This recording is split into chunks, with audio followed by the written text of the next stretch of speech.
Welcome to Lincoln Fire and Rescue, everyone. I'm Dale Johnson. Today with Fire Chief Michael Despain, we're going to talk about Nebraska Task Force 1, that busy group that spent 48 hours here, I believe. We'll put this all into context, coming from Harvey to Irma, as they provide their skills to a part of the country that really is getting hammered late summer. This group is made up of primarily Lincoln, Omaha, and Papillion area specialists. Does stretch into Iowa depending on what skill set is necessary, but they respond to disasters all over the country, and they've been doing this for years, and we are very fortunate to have them in our community.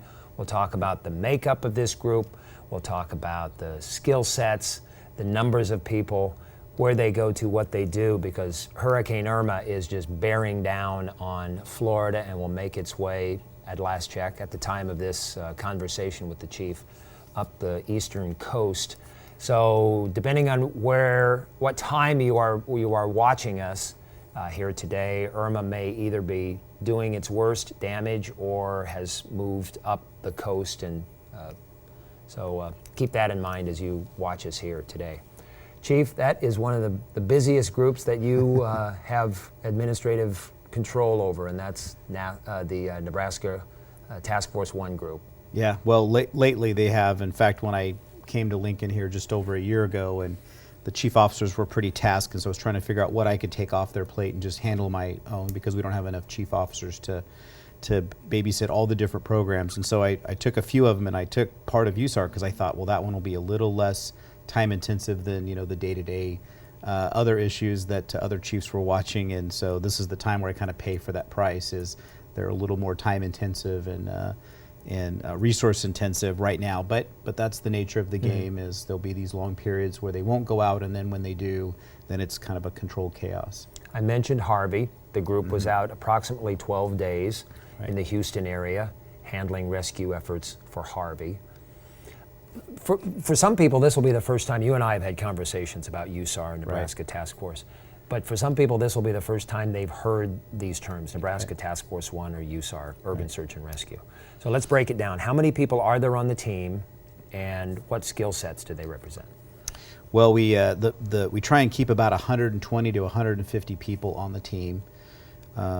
When they go out and they request the team, they'll tell you what package they want. And so there's kind of this menu, if you will, a type 1, type 2, type 3. This is FEMA you're referring to. This is FEMA will make that request. So when they make that request, typically for a type 1, that's the highest level.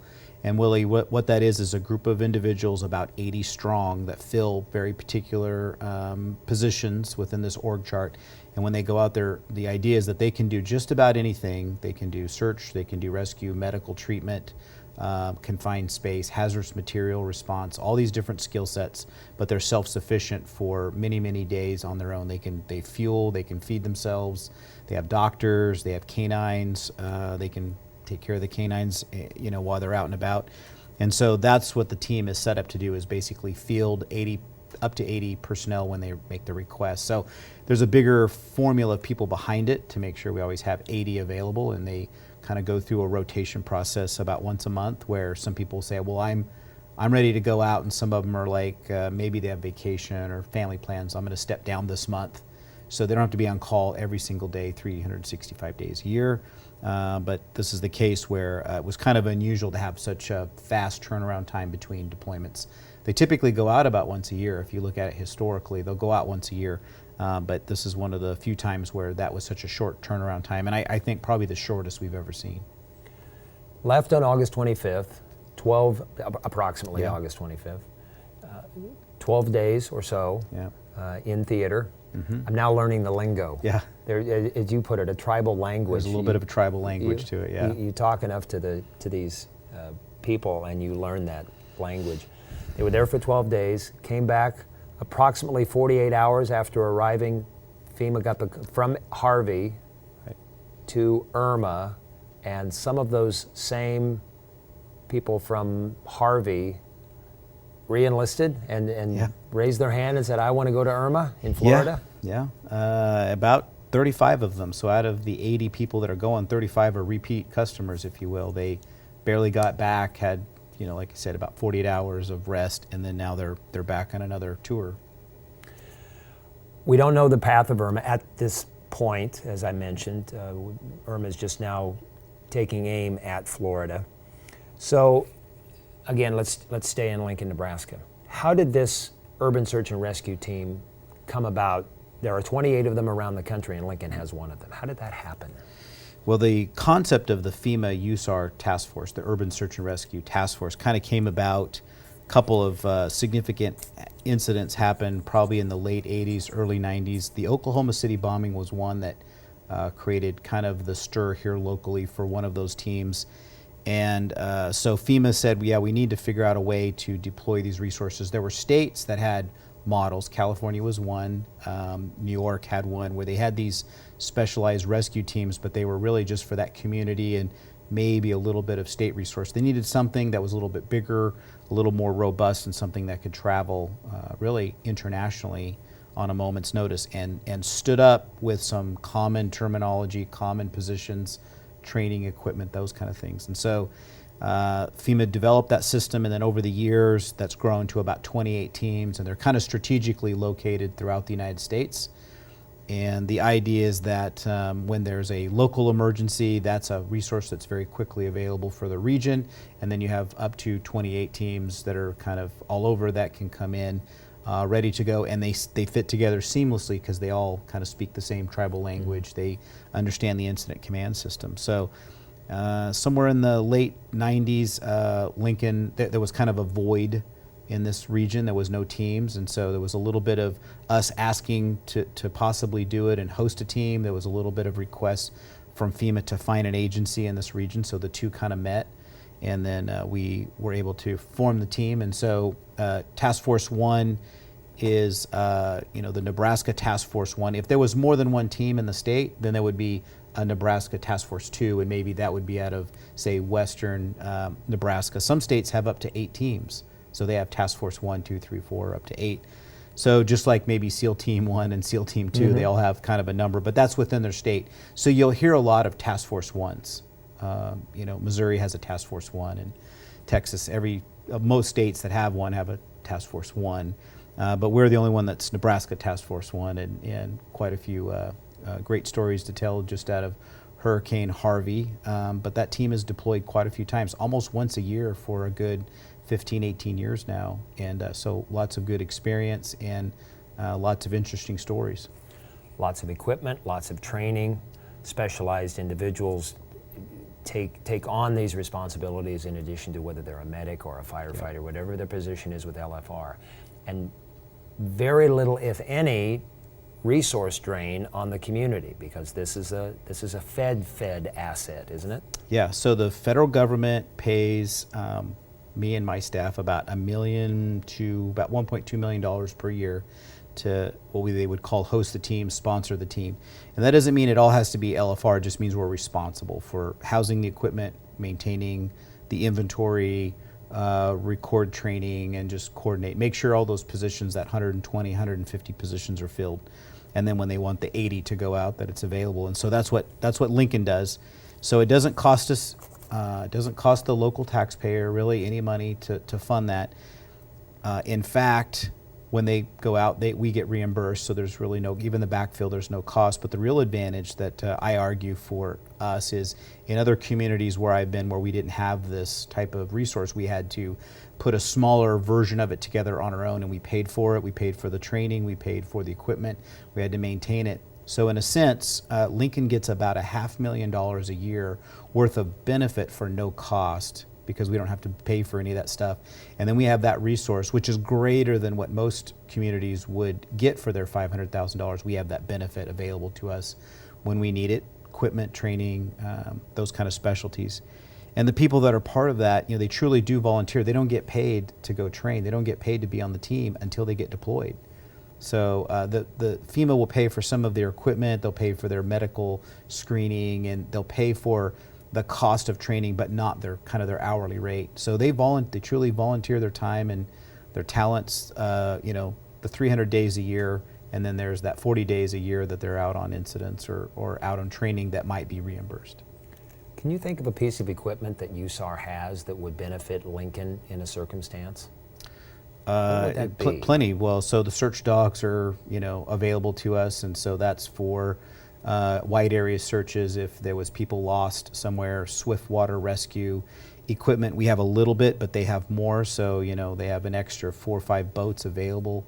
There's extra medical equipment. There's even some extra stash of certain medications that you need in case there was a large scale incident here.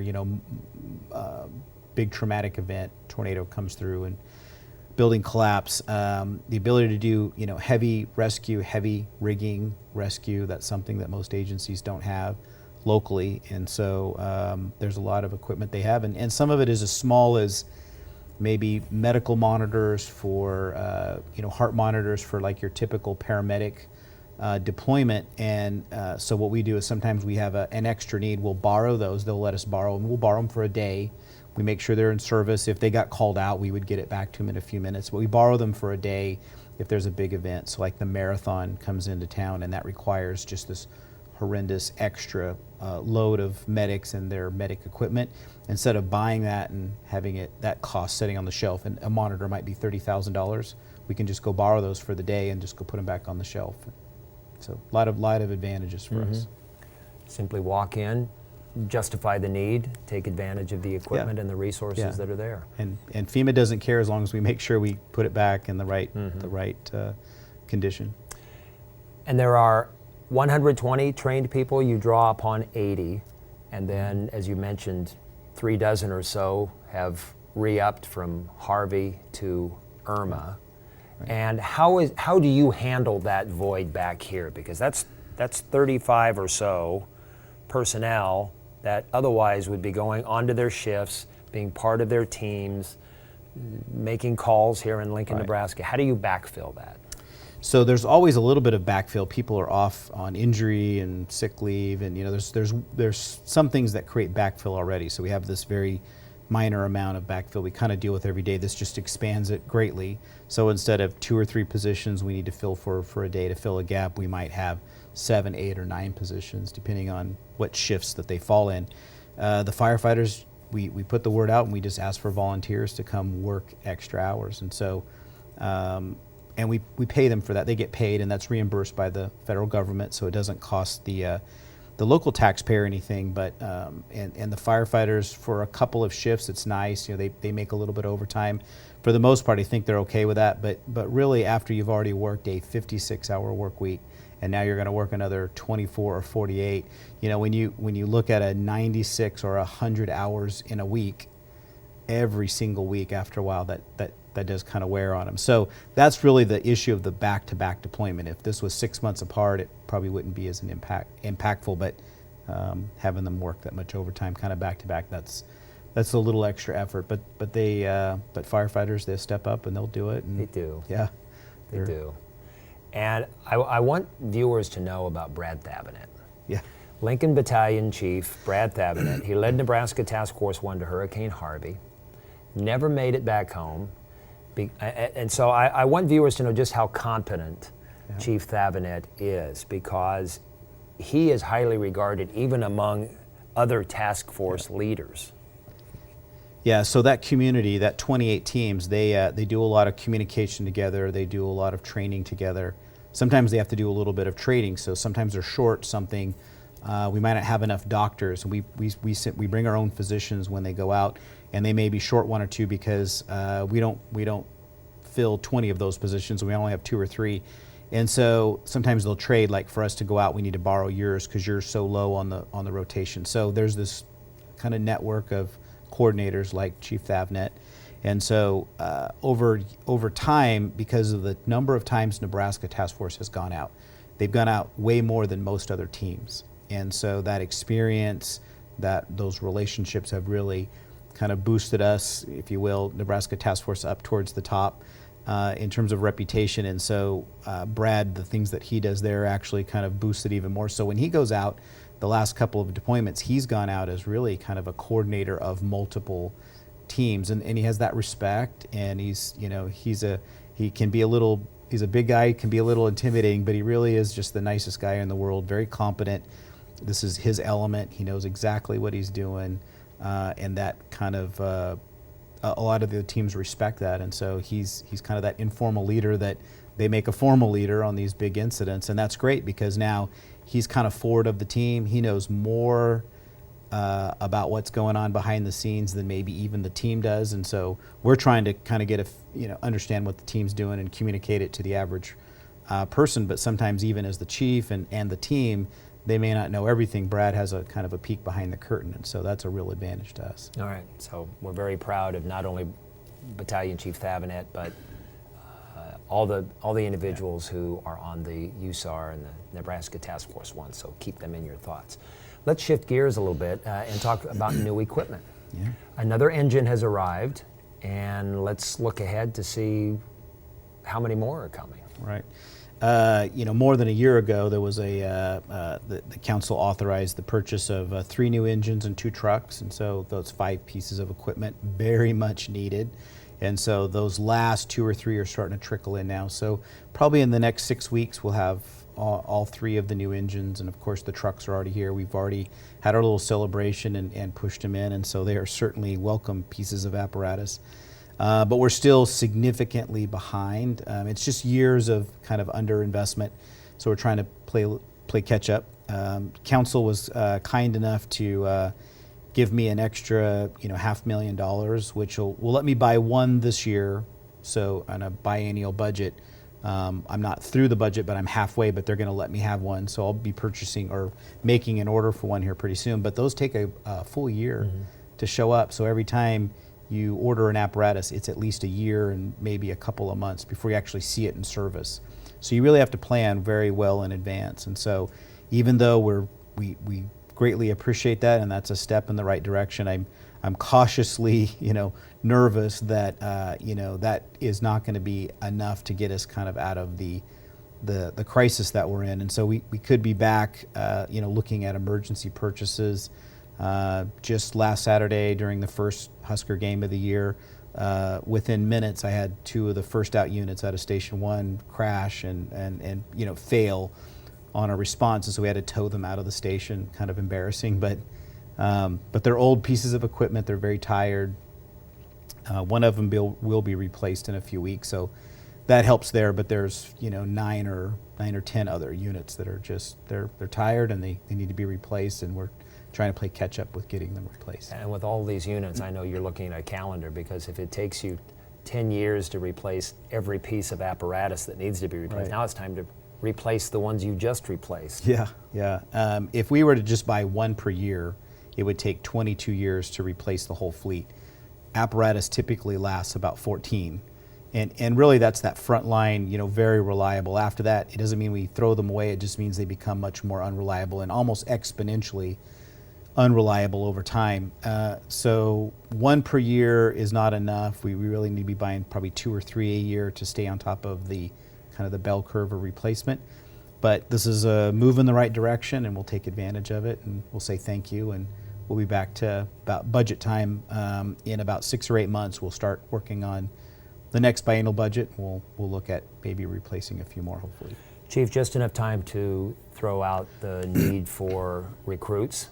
There's another recruiting class. You plan on starting that next month, October? Yeah, probably in 3 weeks we'll have a new academy starting.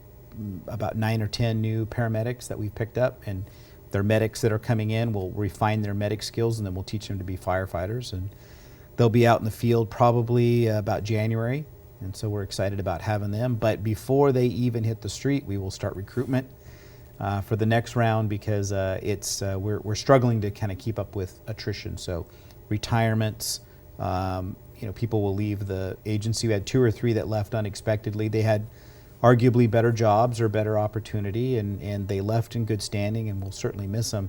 But those were unexpected. Those weren't typically like your retirement that you wait. So some of them had only been here maybe 10 or 12 years, and they leave. So that's an extra gap we're trying to make up. So we'll be recruiting again in a couple of months. So if you know people that are medics that are interested, keep your eye on the website. Make a phone call. LFR needs them. All right, so a lot of moving parts. We have USAR out there. We have a recruiting class, Battle of the Badges. LFR, you want to? Yeah. Well, we can Congrats. brag just a little bit. Congrats on So LFR, we had a friendly bet with the police department and the police chief on who would win the who would have the most donations in their name, and so LFR was fortunate that we pulled ahead at the last minute by I think about 15 donors, but you know, we couldn't do that without the support of the community. And the real winner was the community, because those donations were more than they typically need in that span of time, and so some of those donations went to Houston, to Hurricane Harvey. So people of Lincoln actually saved lives in Houston without even knowing it. So which I Nice believe- job, Lincoln. Nice job out there, and it was friendly competition. Yeah, and, it was fun so banter. Thanks everybody for joining us. A lot going on. You can always tune in. Go to the website and find out when this show is on the air, and other fine pieces of programming here on the station. Chief, we'll have you back to talk more. We'll see where USAR is the next time we Yeah, sit down. hopefully they're here Hopefully next they'll time, be and- here. Thanks everybody for watching us today.